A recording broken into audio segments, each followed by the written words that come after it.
ce jour, 18 décembre 2015, pour faire le point sur le 3e salon du livre et de la culture kimbanguiste. Vous avez bien entendu, le 3e salon, ça veut dire qu'il y en a eu un premier, il y en a eu un deuxième. Évidemment, nous sommes à notre 3e édition. Alors, à l'occasion de ce point de presse, nous aborderons essentiellement 2 points. Un rappel rétrospectif sur ce qui a été fait lors des éditions de salon précédentes. Cette présentation nous sera faite par le commissaire des expositions, Jérôme Macchiadi. Ensuite, nous mettrons l'accent sur la 3e édition, dont le thème principal est le livre d'église, la littérature kimbanguiste.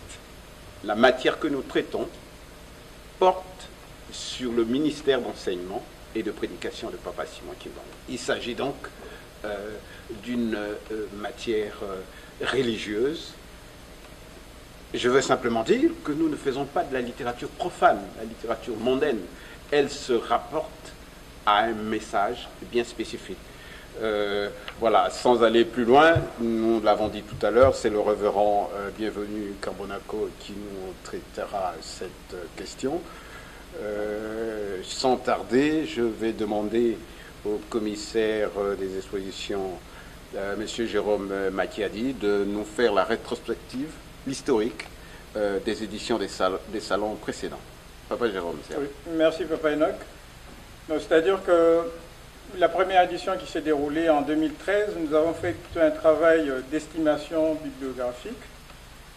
Le thème principal pour cette édition a été la littérature kimbanguiste de 1921 à nos jours, donc on était en 2013. Alors, à ce moment-là, nous avons estimé à peu près à plus de 1000 publications que nous avons répertoriées ou comptabilisées. Et nos sources, nous les tenons donc de différentes archives, par exemple des archives belges. Nous avons aussi pris en compte des archives de la bibliothèque de l'université des Loutenélé. En 2014, nous avons plutôt travaillé sur une approche épistémologique des choses. Donc nous avons travaillé sur la qualité que doit comporter des livres écrits par nos kimbanguistes, parce que nous parlons plutôt du salon des livres et de la culture kimbanguiste.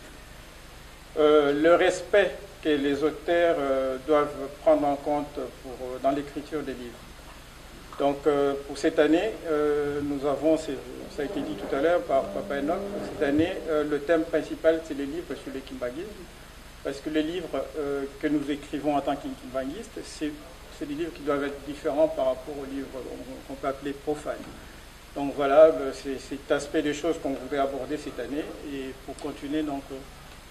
oui, Papa Enoch. Merci, monsieur le commissaire. Évidemment, les personnes qui nous suivent, les kimbanguistes ou non kimbanguistes, sont en droit de se demander la matière kimbanguiste que vous traitez. Lorsqu'on parle de culture, évidemment sur le plan anthropologique, la culture, c'est une façon d'être, une façon de se comporter, une façon de penser. Et évidemment, à travers les ouvrages, tous ceux qui lisent, qui ont lu de près ou de loin l'Église kimbanguiste, savent que être kimbanguiste, c'est vivre sa foi selon un système de valeurs ancré dans les traditions séculaires, Congo, Bantou, plus le christianisme, plus les valeurs chrétiennes. Être kimbanguiste, la culture kimbanguiste, c'est être chrétien plus autre chose. Ce que je veux introduire par là, monsieur le commissaire, c'est la notion d'innovation. L'année dernière, si je ne me trompe pas, la principale innovation que nous avons faite, c'est d'octroyer, d'attribuer un prix sur le livre qui présentait le mieux, qui avait retracé le mieux l'histoire. D'ailleurs, le titre, c'est l'histoire du kimbanguisme. C'est le livre écrit par son éminence Papa Joseph Diengenda Kuntima. Sur le plan strictement culturel, qu'est-ce que les visiteurs qui vont venir nous voir peuvent s'attendre comme innovation dans cette troisième édition? Monsieur le commissaire. Voilà.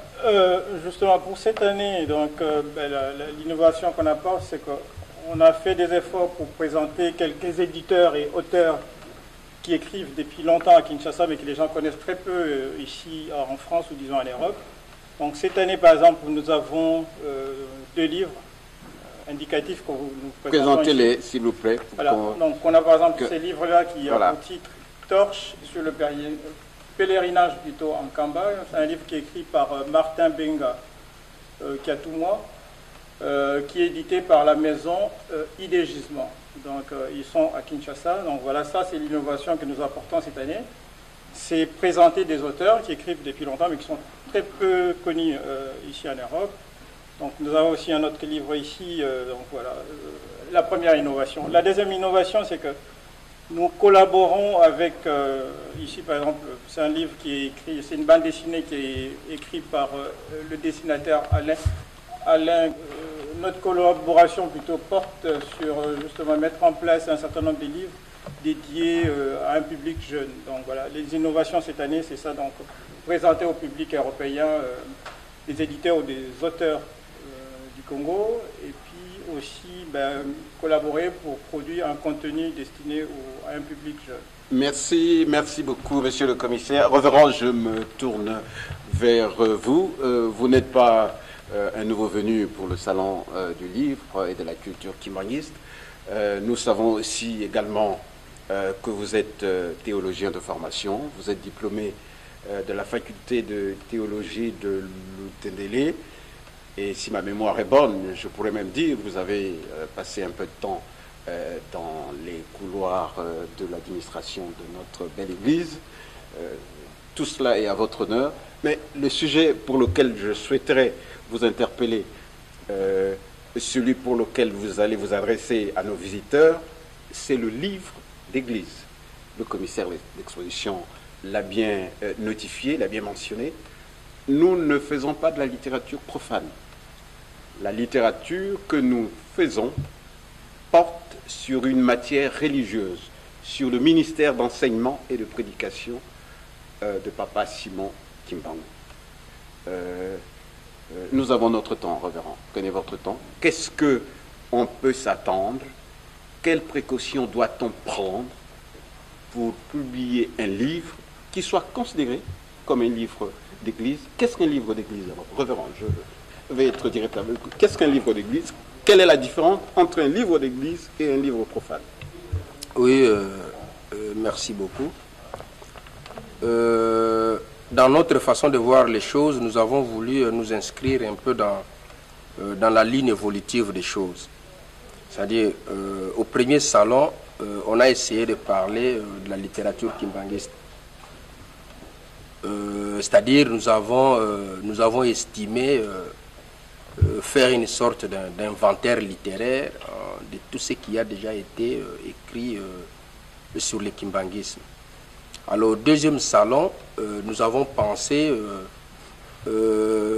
faire un peu, si vous voulez,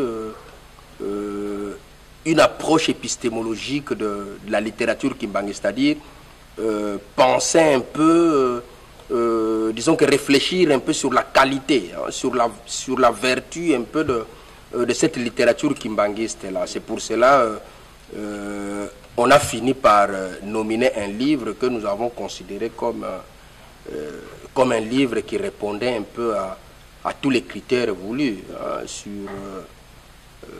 sur le kimbanguisme. Alors, un peu dans cette philosophie-là de l'évolution, au troisième salon, on a pensé parler du livre sur le kimbanguisme. Mais peut-être une précision, c'est que nous voulons parler du livre sur le kimbanguisme. Alors le kimbanguisme en soi, d'une façon générale, tout le kimbanguisme n'est pas l'Église. Dans le kimbanguisme, il y a ce qu'on peut considérer comme un courant de pensée beaucoup plus général. C'est-à-dire le kimbanguisme comme une pensée philosophique. Et toujours dans le kimbanguisme, il y a ce qu'on peut aussi retenir comme un courant ecclésiastique. Alors, si on a pensé intituler le livre sur le kimbanguisme, c'était juste pour apporter un peu ce genre de précision, c'est-à-dire un peu réveiller l'esprit des gens sur ce que peut être le kimbanguisme et ce que peut être l'église kimbanguiste. C'est-à-dire, parler du kimbanguisme, n'importe qui peut parler du kimbanguisme. Mais de l'église kimbanguiste, n'importe qui ne peut pas parler de l'église kimbanguiste, parce que là, il faut au moins une catégorie de gens bien déterminés pour parler du kimbanguisme. C'est là où peut-être pourrait intervenir, si vous voulez, la notion par exemple de censure, ou peut-être, donc disons que des commissions de censure, commissions peut-être de lecture ou de relecture, je ne sais pas comment on peut appeler cela, mais les livres, par exemple, les livres de l'Église. C'est-à-dire, si nous prenons l'aspect kimbanguisme comme courant ecclésiastique, là maintenant, il s'agit du livre de l'Église kimbanguiste. Alors, les livres, les livres sur l'Église kimbanguiste, ça voudrait dire quoi? Ça voudrait dire que c'est un livre qui doit parler de la doctrine kimbanguiste. C'est un livre qui doit, donc disons que de la doctrine kimbanguiste comme Église. C'est un livre qui doit parler de la philosophie kimbanguiste comme Église. Et c'est un livre qui doit parler de la théologie kimbanguiste comme Église. Alors, révérend, pour être encore plus précis, surtout pour nos amis qui nous écoutent, je crois que la notion qu'il faudrait introduire à ce niveau, c'est peut-être la notion de source. Quelles sont les sources formelles et les sources informelles qui permettent de classifier, de donner une catégorie à un livre qui vient de paraître, s'il correspond à la théologie kimbanguiste, s'il s'agit de le mettre dans un courant de philosophie portant sur le kimbanguisme, c'est-à-dire un livre profane, les sources, quelles sont les sources qui sont indiquées pour permettre cette classification, cette distinction-là? Oui, mais justement, c'est ça le travail que nous sommes en train de faire. Parce que généralement, on sait qu'il y a toujours des sources formelles et des sources secondaires. Alors, en ce qui concerne, par exemple, le kimbanguisme, puisque j'ai parlé du courant, donc disons que du kimbanguisme comme courant de pensée, du kimbanguisme comme église. Alors, d'une façon générale, dans les deux courants, nous pouvons dire que nous pouvons considérer qu'un seul groupe de sources. Un seul groupe de sources, pourquoi? C'est puisque les premiers, c'est-à-dire les premiers qui ont parlé du kimbanguisme, que ce soit dans le cadre du courant des pensées, que ce soit dans le cadre du courant ecclésiastique, c'est l'église kimbanguiste. C'est l'église kimbanguiste qui a commencé à parler de Simon Kimbangu depuis 1921 jusqu'à ce jour. Ça voudrait dire quoi? Ça voudrait dire que pour faire du kimbanguisme, qu'on soit du côté de la philosophie, c'est-à-dire du côté du courant des pensées philosophiques, qu'on soit du côté du courant ecclésiastique. J'aime pas trop ce terme-là religieux, parce que ça, voilà. Alors, que ça soit du côté du courant ecclésiastique, la source du kimbanguisme, c'est le catéchisme kimbanguiste d'abord. C'est-à-dire, il y a Bivuye Mvutu, Teziantangu et Sonoya Velela. Nous avons les principes et méthodes. Qui sont des livres canoniques. Nous avons les livres verts, c'est-à-dire l'histoire du kimbanguisme, livre écrit par son éminence Diangenda Kunti. Ce sont disons que les premières sources formelles pour faire du kimbanguisme. Toute personne qui écrit sur le kimbanguisme, qui ne cite pas ces sources-là, ça voudrait dire qu'il fait autre chose que le kimbanguisme. Parce que ce sont les premiers écrits qu'on peut considérer comme le premier. Oui, ce sont les premiers écrits formels du kimbanguisme. Puisqu'il y a une chose qu'il faut aussi retenir, c'est que il existe des correspondances, par exemple, de Simon Kimbangu. Hein? Donc les Buvuyemvutu, l'Intejantango et les Sonoya Velela, ce sont, si vous voulez, ce sont des condensés des correspondances de Simon Kimbangu. Les principes et méthodes, ce sont, donc disons que dans les principes et méthodes, il y a des instructions personnelles de Simon Kimbangu lui-même. Sur ce que devait être la doctrine de son outre, église. Voilà, c'est ça. Donc, outre les écrits, par exemple, d'Mfinanga Nzungu, puisque les écrits d'Mfinanga Nzungu, donc le secrétaire de Simon Kimbangu lui-même, c'était juste des écrits qui racontaient un peu les événements journaliers. Donc l'activité journalière de Simon Kimbangu, c'est que Simon Kimbangu faisait au jour le jour. Mais en ce qui concerne par exemple l'instruction de l'église, les rites, les symboles, les sacrements par exemple, ça c'était, oui, c'était dans la correspondance de Simon Kimbangu. Quand on utilisait par exemple, je ne sais pas, vous vous rappelez peut-être de Papa Diakano, oui. Papa Diakano qui servait de facteur entre Nkamba et Lubumbashi pour ramener des correspondances. Oui. Vous voyez? Donc, oui, par exemple, pour pratiquer les premiers baptêmes.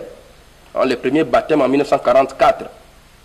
C'est Simon Kimbangu lui-même qui a donné les rites. Puisque les premiers baptisés de l'église kimbanguiste, c'est Papa Dialunga Nakiangan. C'est lui, donc en 1944, pour les baptiser, c'était les instructions personnelles de Papa Simon Kimbangu que vous allez utiliser tel baptême. Vous voyez un peu.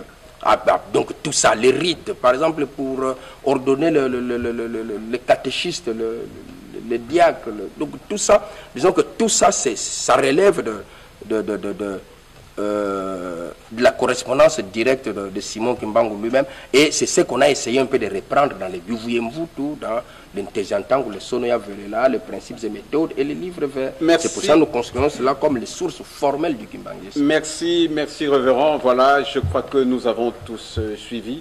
Eh bien, nous sommes aujourd'hui le 18 décembre 2015, que le jour d'ouverture. Le point d'orgue sera atteint le samedi, c'est-à-dire demain, 19 décembre 2015. Mais venez nombreux. Il y aura des conférences-débats, il y aura des échanges, des lectures. Nous vous attendons. Des exposés sont prévus à notre programme. Mesdames, Mesdemoiselles et Messieurs, nous vous remercions de votre aimable attention. Nous avons un certain nombre d'éditeurs, d'auteurs kimbanguistes qui aident à la publication des ouvrages, des livres, des revues. Parmi ceux, je dirais même l'un des plus actifs en France, en Europe, j'ai à côté de moi le professeur Oisy Nandefo. Professeur, bonjour. Bonjour. Voilà, nous devons ouvrir ce jour le 3e salon du livre et de la culture kimbanguiste. Vous connaissez la maison, vous connaissez votre matière. Je vais commencer par une question. Qu'est-ce que les visiteurs vont découvrir au salon cette année, ou pour être plus précis, au stand des éditions Eki International que vous dirigez depuis un certain nombre d'années? Qu'est-ce qu'on va découvrir à l'occasion du 3e salon du livre et de la culture kimbanguiste? Merci beaucoup. La première chose que je voudrais dire, c'est d'encourager nettement ceux qui ont eu l'initiative aujourd'hui pour que nous puissions être à notre 3e salon de livre et de la culture kimbanguiste. C'est une initiative, bien entendu, qui n'est pas facile à mettre au point, mais là, on y est, le 18 décembre, comme on s'était dit, pour que nous puissions tous ensemble être sur les livres kimbanguistes, qui au fur des années, comme vous pouvez vous rendre compte, est en train de s'enrichir, non pas seulement par des revues ou de livres qui sont édités d'ici et là, mais pour la question aujourd'hui, vous avez remarqué que ce sont des livres vraiment en profondeur sur la théologie, sur le kimbanguisme, qui va être à mesure d'être présenté par tous les éditeurs qui vont être là. Bon, en ce qui concerne notre maison d'édition, qui aujourd'hui englobe les travaux qui sont effectués, non pas seulement au niveau de l'entraide kimbanguiste, qui est une maison d'édition, disons, traditionnelle, parce que nous avons commencé depuis 1992. Il y a maintenant ce qu'on appelle la Gazette Ki, hein, la Gazette, une petite revue qui est... Une grande revue que nous lisons, que nous recevons d'ailleurs dans notre paroisse. Je la connais très bien. Merci, qui est éditée, et surtout de travail immense que la révérende Maman Gisèle Boukou, qui est à Rennes, qui nous fait un travail remarquable, qui est présenté dans notre stand, comme vraiment une nouveauté, avec le 9e numéro qui va être présenté demain déjà. Et en plus, à part ça, nous avons de livres traditionnels, surtout le recueil de cantiques kimbanguistes, édité en 1992, qui a toujours son petit succès, et d'autres livres, entre autres celui que j'estime contenir une bonne philosophie, une bonne matière du kimbanguisme, qui s'appelle Le Sens Loi Kanda Diabandombe, qui contient le texte en original, en kikongo, de tout ce que nous avons pu regrouper sur ce que Papa Simon Kimbangu lui-même nous a laissé à travers lui-même aussi à travers ses disciples. Professeur, nous avons une dernière question. C'est une question qui revient régulièrement de la part de nos visiteurs ou de certaines personnes qui nous côtoient. La vocation littéraire. Les gens ont des écrits, ont des récits, ou parfois des carnets de cantiques qu'ils ont hérités de leurs parents, de leurs grands-parents. Comment faire en sorte que ces carnets deviennent des livres, ceux qui ont la vocation de l'écriture?